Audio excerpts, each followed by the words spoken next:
Hannah Brooks's hands trembled as she stared at the eviction notice taped to her apartment door. 72 hours.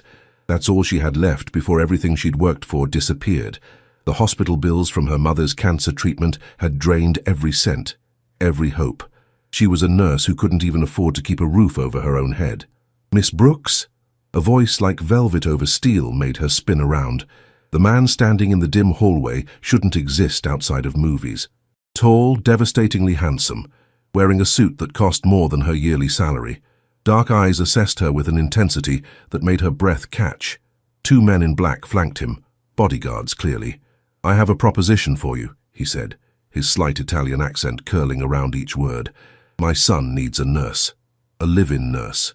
He paused, and something flickered in those dark eyes. And a mother. Hannah's heart stopped.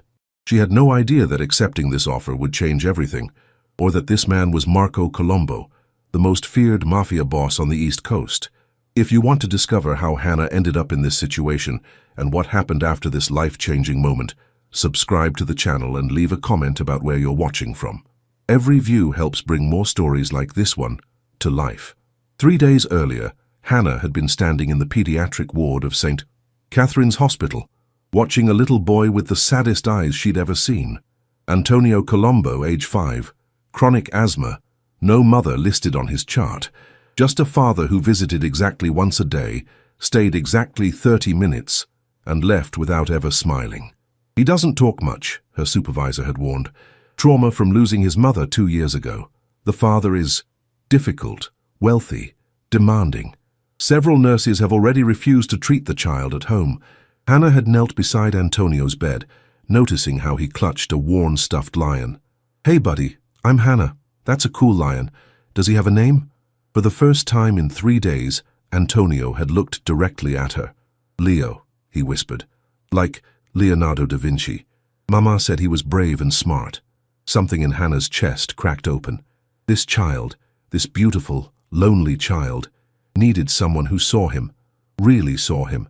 "Your mama was right," Hannah had said softly, earning the smallest hint of a smile. That's when she'd first seen him.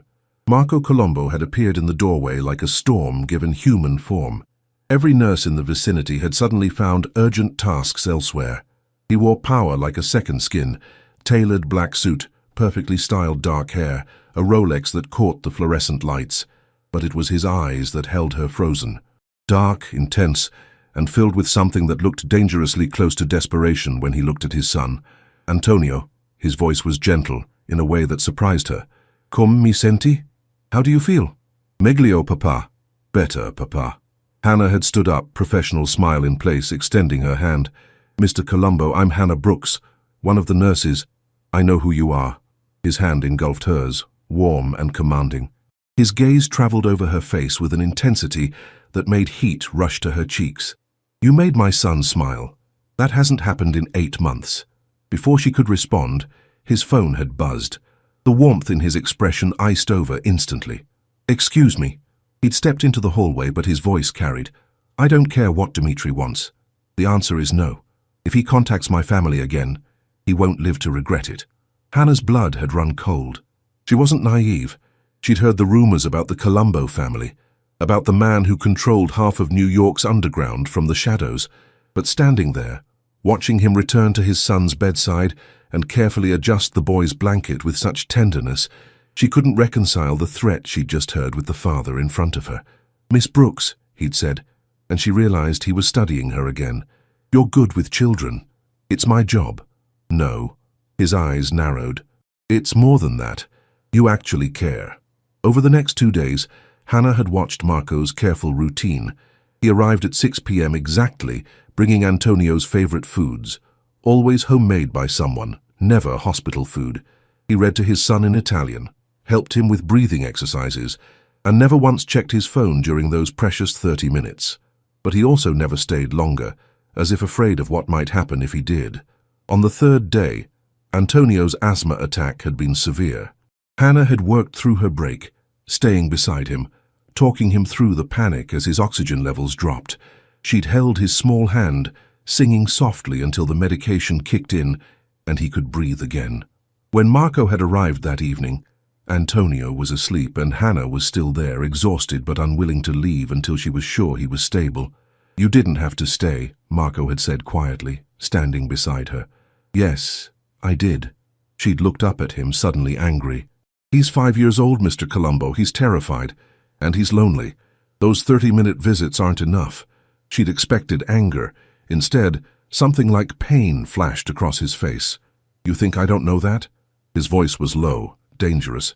"You think I want to leave him here? Then why do you?" "Because my world kills everything it touches." He'd moved closer, and she could smell his cologne. Expensive, masculine, overwhelming. And he's already lost his mother to it.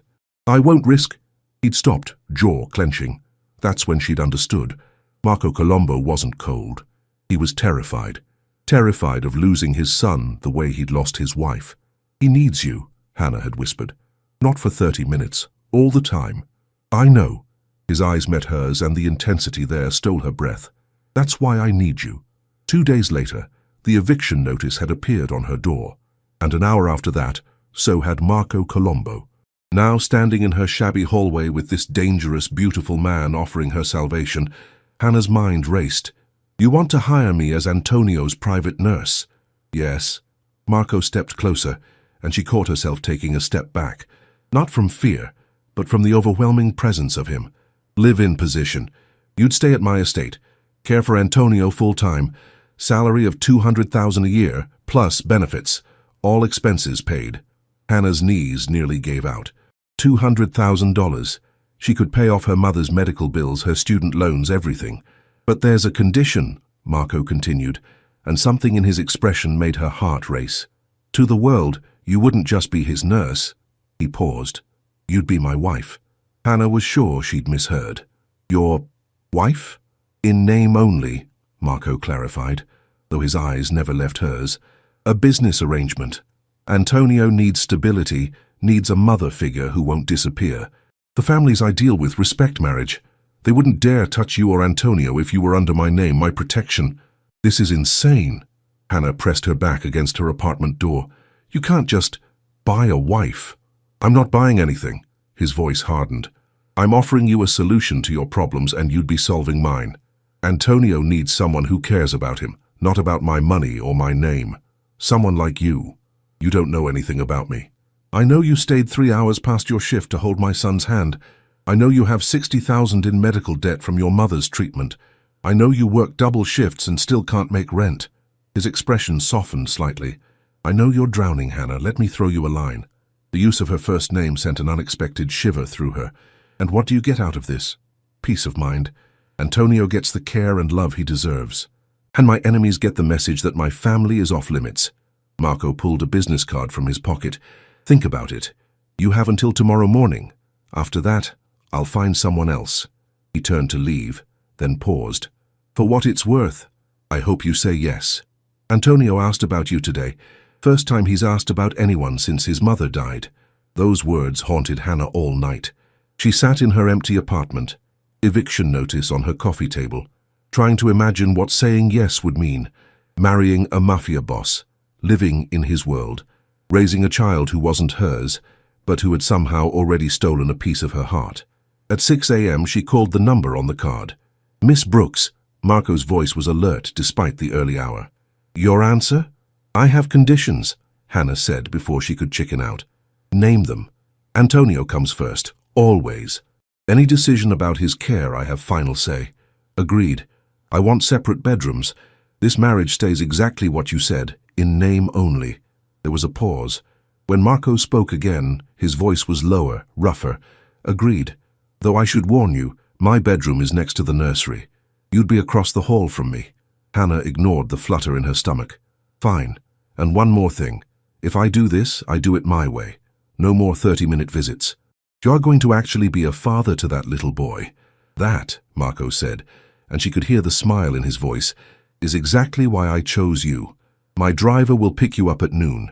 Pack everything. You won't be coming back." 6 hours later, Hannah stood in front of a mansion that made her apartment building look like a cardboard box. The iron gates alone probably cost more than she'd make in a decade. As a black SUV pulled through the entrance, flanked by 2 identical vehicles, Hannah wondered if she'd made a terrible mistake. Marco met her at the door, but it was Antonio who captured her attention. The little boy peeked out from behind his father's legs, clutching his stuffed lion, hope and fear warring in his expression. Hannah knelt down. "Hey, Antonio, remember me? I heard you might need a friend. Papa says you're going to stay with us." His small voice was hesitant. "Is that true? If you want me to." Antonio looked up at his father, who nodded. Then the boy did something that made Hannah's eyes sting. He walked forward and wrapped his small arms around her neck. "I want you to stay," he whispered. "Please don't leave like Mama did." Over Antonio's head, Hannah's eyes met Marco's. The raw emotion there, gratitude, relief, and something darker, more intense, made her breath catch. "I'm not going anywhere," she promised the boy, even as she wondered if she was promising something impossible. The estate was overwhelming. Hannah's room was actually a suite larger than her entire apartment, decorated in soft creams and golds, with a balcony overlooking gardens that seemed to stretch forever. Antonio's room was next door, connected by a shared bathroom. And across the hall, exactly as Marco had said, was his bedroom. Door currently open, revealing dark furniture and an enormous bed that made her look away quickly. Signorina Brooks, an older woman with kind eyes, appeared. "I'm Maria, the housekeeper. Mr. Colombo asked me to help you settle in, and to give you this." She handed Hannah a small velvet box. Inside was a ring. Not the enormous diamond Hannah expected, but something more delicate, a sapphire surrounded by small diamonds, elegant and beautiful. "It was his mother's," Maria said softly. "He wanted you to have something real." That evening, Marco gathered Hannah and Antonio in his office, a room that screamed power with its dark wood, floor-to-ceiling bookshelves, and a desk that probably cost more than a car. "There are rules," Marco began, his tone all business. "For your safety and Antonio's. You don't leave the estate without security. You don't discuss my business with anyone. And if anything feels wrong, you come to me immediately." "What kind of wrong?" Hannah asked, holding Antonio on her lap. Marco's jaw tightened. "I have enemies, people who would hurt those I care about to get to me. That's why this arrangement is necessary. On paper, you're Mrs. Colombo. That name carries protection, but also danger." "Papa, you said Hannah would be safe." Antonio's voice was small, worried. "She will be." Marco moved around his desk, kneeling in front of them. His hand rested on his son's head with such gentleness that Hannah's heart ached.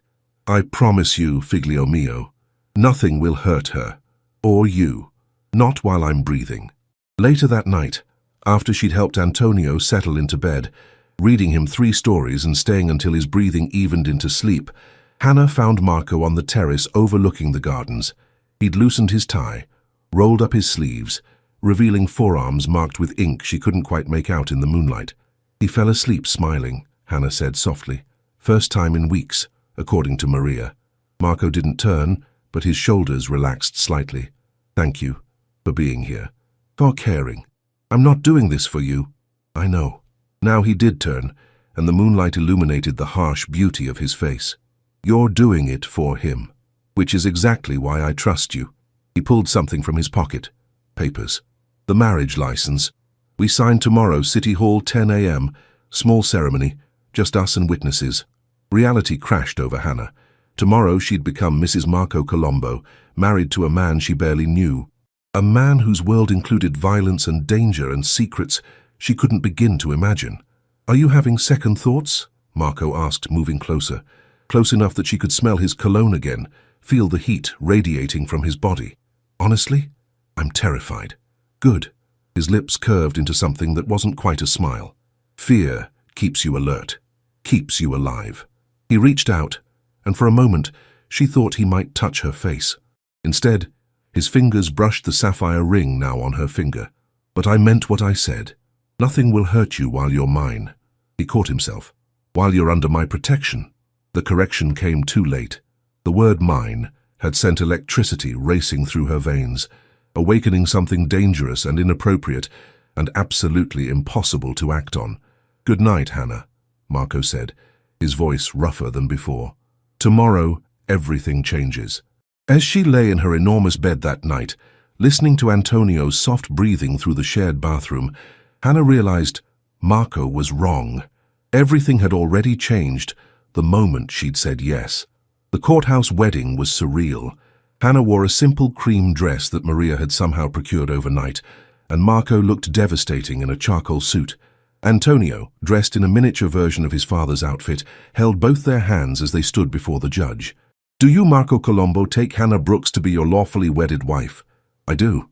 Marco's eyes never left hers, dark and intense and impossible to read. "And do you, Hannah Brooks, take Marco Colombo to be your lawfully wedded husband?" Her voice came out steadier than she felt. "I do. You may kiss the bride." Hannah's heart stopped. They hadn't discussed this.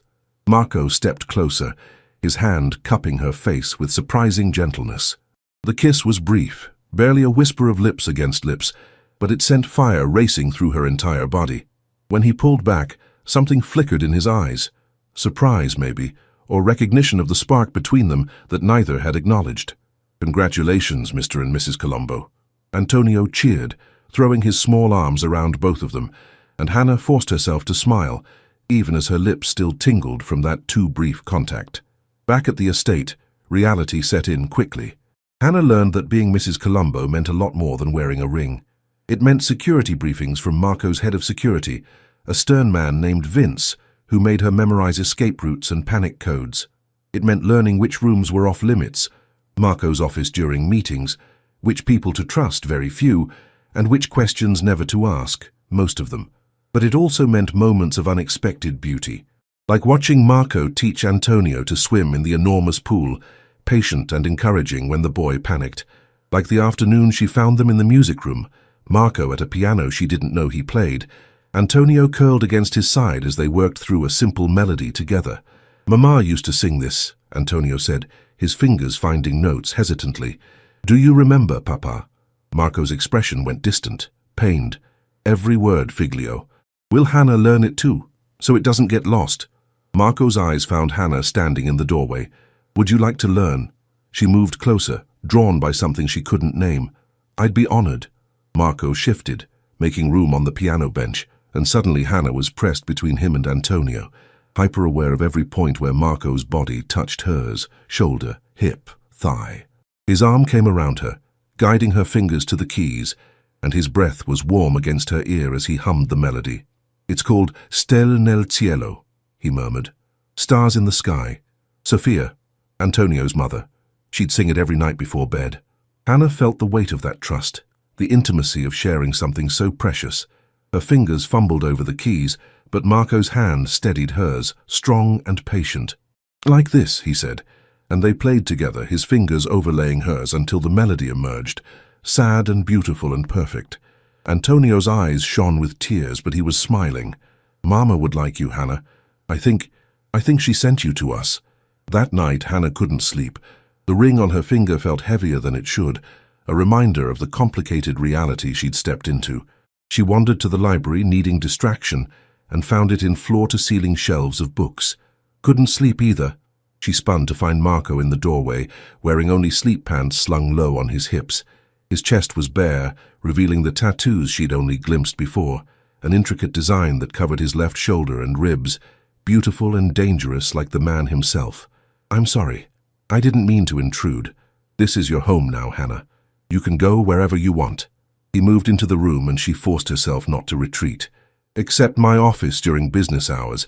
That's for your safety, not because I don't trust you." "I know." She did.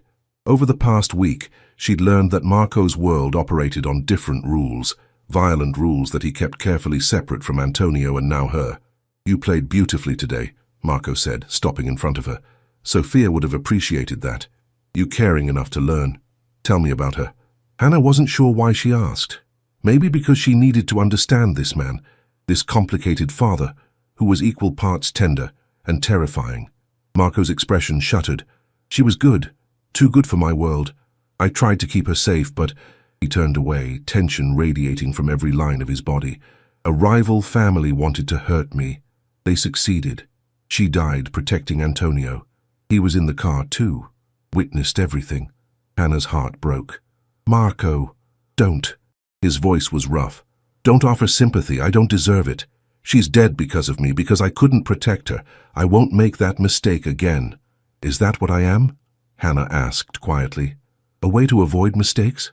Marco turned back, and the intensity in his eyes stole her breath. You're here so Antonio has what he needs, but make no mistake, Hannah, keeping you safe isn't just about him anymore. He stepped closer, and her back hit the bookshelf. When you said yes, you became mine to protect, and I protect what's mine. I'm not yours, she whispered, but her body betrayed her, leaning toward him. Aren't you? His hand rose, fingers trailing along her jaw.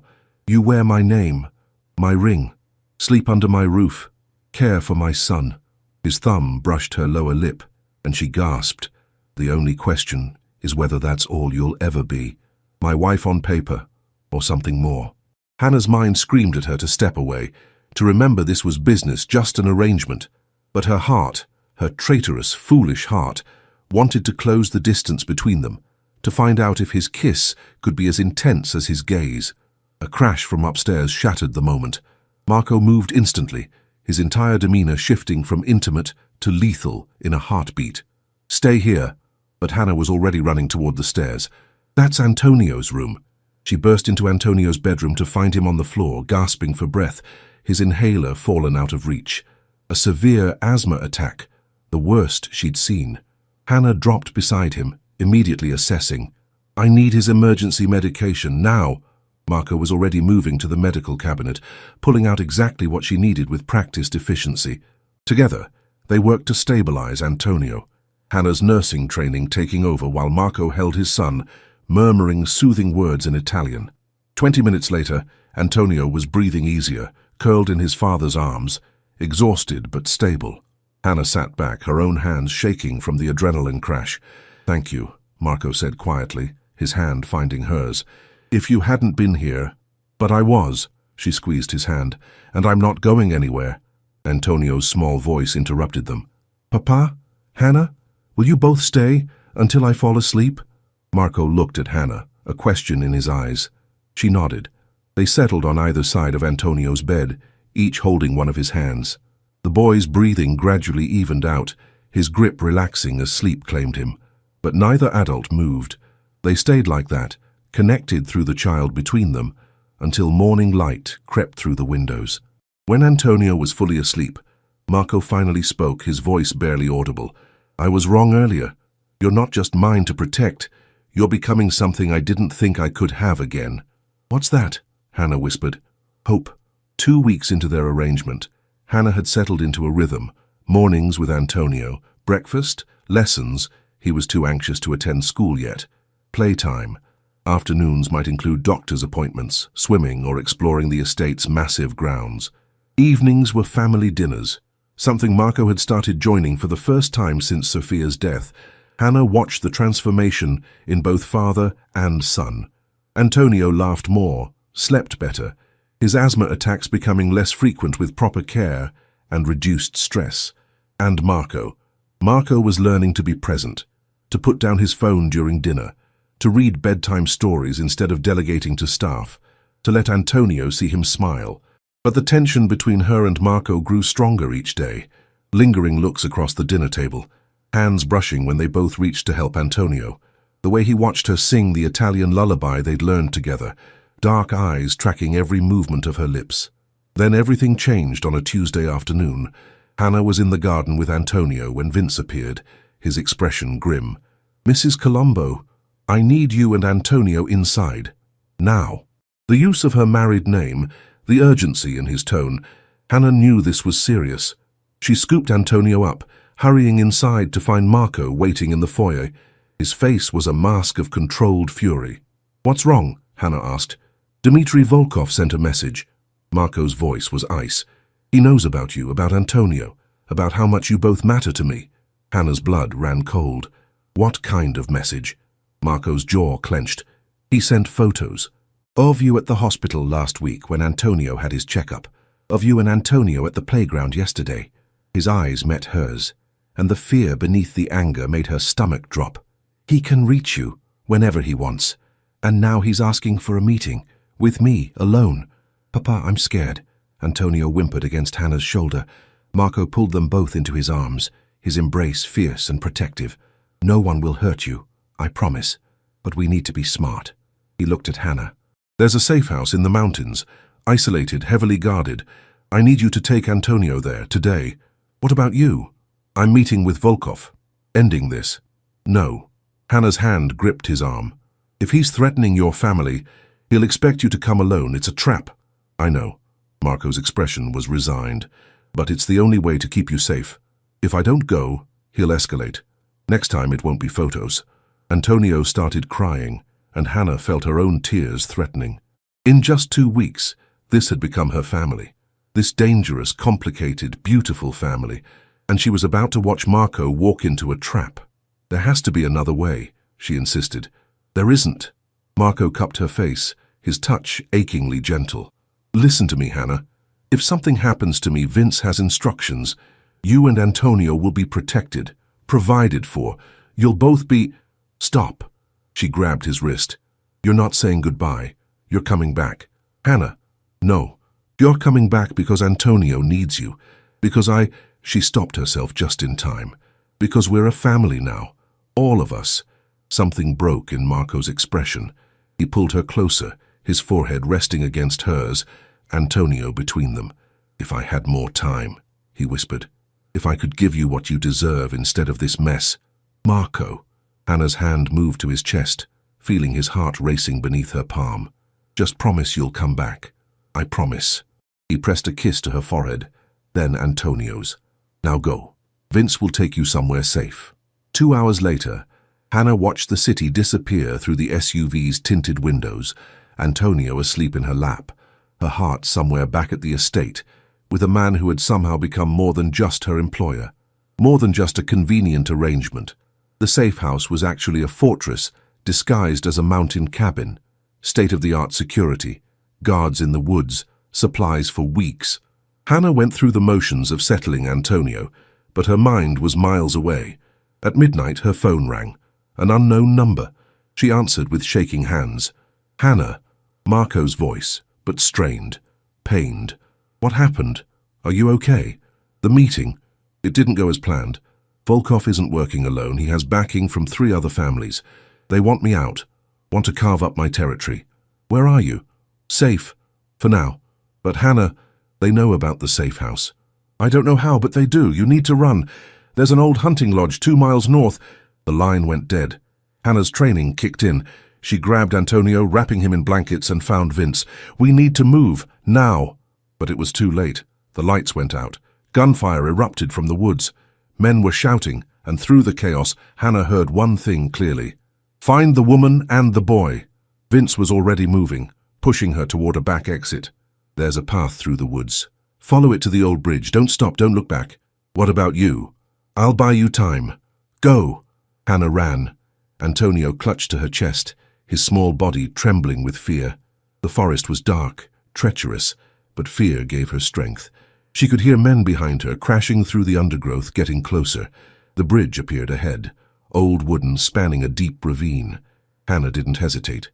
She ran across it, the boards creaking ominously under her weight. Halfway across, she heard a voice. Stop right there, Mrs. Colombo. She turned to find a man at the entrance to the bridge. Large, armed, smiling cruelly. Dimitri wants to meet you. And the boy. Come quietly and maybe you both survive. Hannah? Antonio's terrified whisper broke her heart. She looked down at the ravine, then at the man, calculating. No way forward, no way back. I'm sorry, sweetheart, she whispered to Antonio. Then she jumped. The fall was terrifying. They hit water hard, icy cold, shocking. Hannah kicked frantically, keeping Antonio's head above water as the current swept them downstream. She could hear shouting from above, but the water carried them around a bend out of sight. Finally, gasping, freezing, she pulled them onto a rocky shore. Antonio was crying, shaking, but alive. Alive. You're okay, baby, she gasped. I've got you. Where's Papa? Antonio sobbed. I want Papa. I know.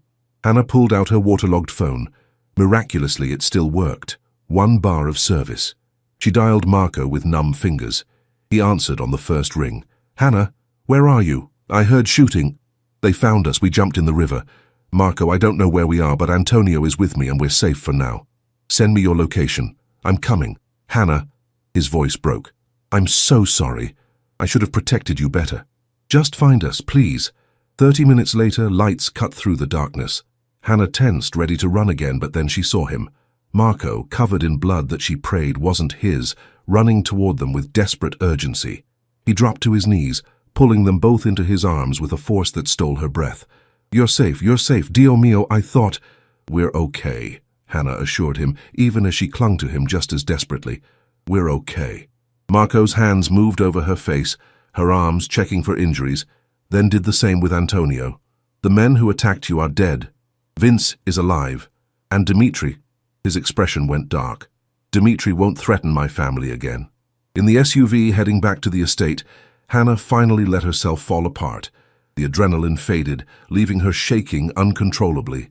Marco pulled her against his side, one arm around her, the other holding a sleeping Antonio. "I won't let this happen again," he said fiercely. "I'm ending the wars, all of them, whatever it takes to keep you both safe. Marco, you can't—" "Yes, I can.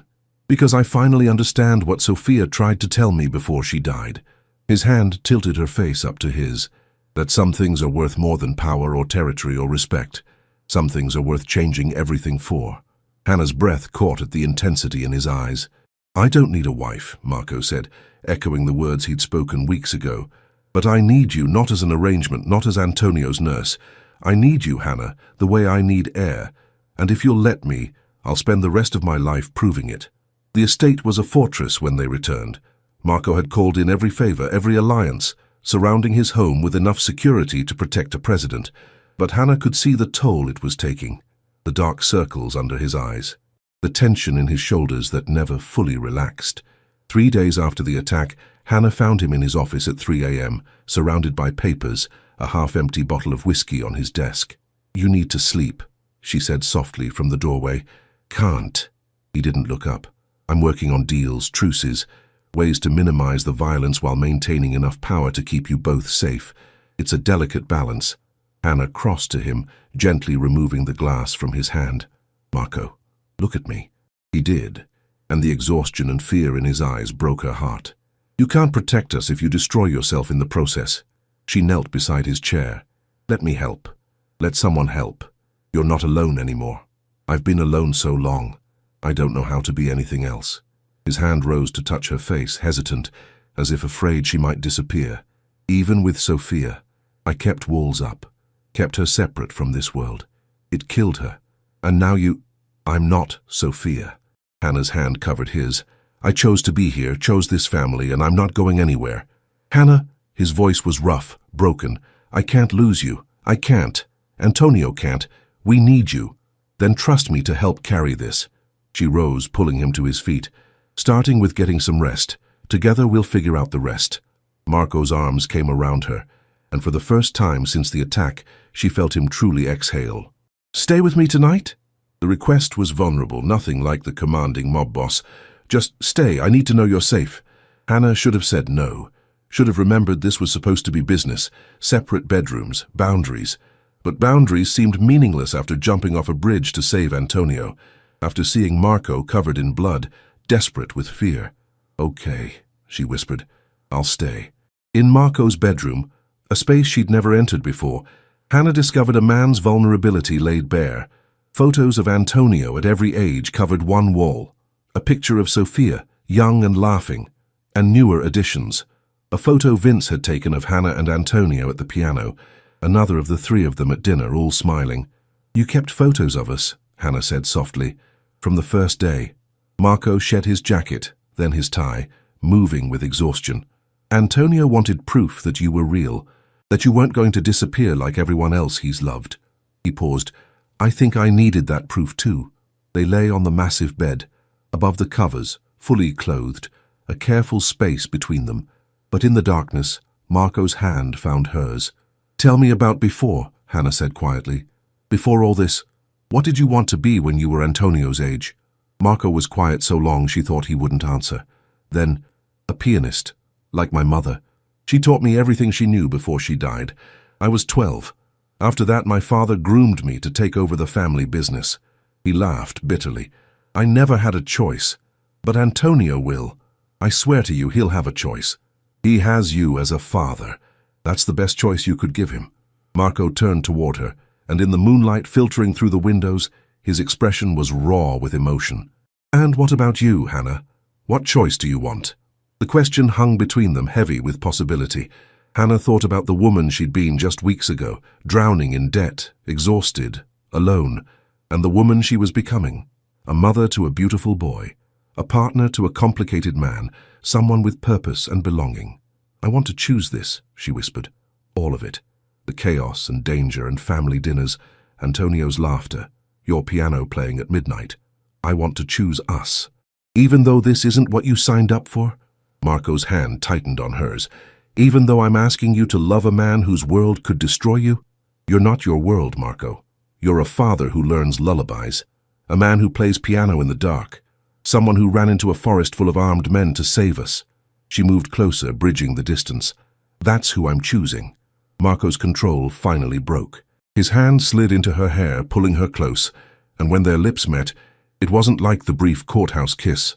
This was desperation and need, and months of denied attraction exploding between them.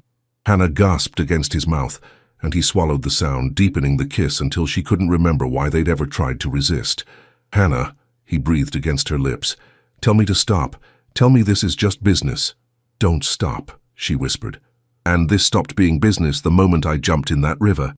They spent the night tangled together, kissing, talking, learning the geography of each other's hearts. Nothing more, both aware of Antonio across the hall, of the sacredness of truly choosing each other, but it was enough, more than enough. When dawn broke, Antonio's small voice came from the doorway. "Papa, Hannah, I had a bad dream." Without hesitation, Marco lifted the blanket. "Come here, figlio mio." Antonio scrambled between them, immediately comforted by their presence. As he drifted back to sleep, one small hand holding each of theirs, Marco's eyes met Hannah's over his son's head. "Is this what you wanted?" he asked quietly. "This reality?" Hannah looked at the little boy between them, then at the man who'd somehow stolen her heart, along with her fear. "This is exactly what I wanted. A family. Then let's make it official." Marco's expression turned serious. "Not a business arrangement. A real marriage, a real family, if you'll have us." "I already have you," Hannah said simply. "Both of you." The next week was a whirlwind. Marco began implementing his plan, strategic alliances, careful negotiations, enough shows of force to maintain respect without escalating violence. Hannah watched him transform from a man ruling through fear to a leader earning loyalty. But the real transformation was at home. Marco teaching Antonio to read music. Family game nights where the fearsome mob boss pouted dramatically when he lost at Uno. Moments of laughter and lightness that seemed impossible weeks ago. 3 months after that night in Marco's bedroom, Hannah stood in the estate's private chapel wearing an ivory gown that Maria had insisted on. "A real wedding deserves a real dress, signorina." This time there were guests. Marco's most trusted associates, household staff who'd become family, and most importantly, Antonio dressed in his little suit, holding the rings with solemn importance. "Do you, Marco Colombo, take Hannah Brooks to be your wife, to love and cherish in this life and all that follows?" Marco's voice was strong, his eyes never leaving hers. "I do, for real this time." "And do you, Hannah Brooks, take Marco Colombo to be your husband, to love and cherish in this life and all that follows?" Hannah's smile was radiant. "I do, for real this time." When they kissed, it was to cheers from the gathered crowd and Antonio's delighted shriek. "Now you're my real mama." "Now I'm your real mama," Hannah agreed, scooping him up. Marco wrapped his arms around them both, and in that moment, Hannah understood that sometimes the most unexpected arrangements lead to the truest loves. She'd come here as a nurse, a hired solution to a problem. She was leaving as a wife, a mother, and the heart of a family that had needed her as much as she'd needed them. 2 years later, Hannah stood in the garden of their estate, watching Antonio play with his baby sister, Rosa, named after Marco's mother. The boy who'd once been too anxious to leave the house now ran freely, his laughter echoing across the grounds, his asthma attacks rare and manageable. Marco appeared behind her, wrapping his arms around her waist, his chin resting on her shoulder. "Happy?" "Impossibly." Hannah leaned back against him. "Though I never imagined my life would turn out this way." "Neither did I." Marco turned her in his arms. "I thought I didn't need a wife. Thought Antonio just needed a mother. I was wrong on both counts. Oh, Hannah raised an eyebrow. Antonio needed a mother, but I needed you. Not as a wife, not as a solution, but as the woman who taught me how to love again, how to be vulnerable, how to be more than just a man with power. He pressed a kiss to her forehead. You saved us both, Hannah, not by jumping in that river, though that was very dramatic. She laughed. Then how? By staying after. By choosing us every single day. By loving a broken man and his scared little boy enough to make them whole. You weren't broken, Hannah said softly. Just lost. We found each other. Antonio ran up, Rosa toddling behind him. Mama, Papa, come play.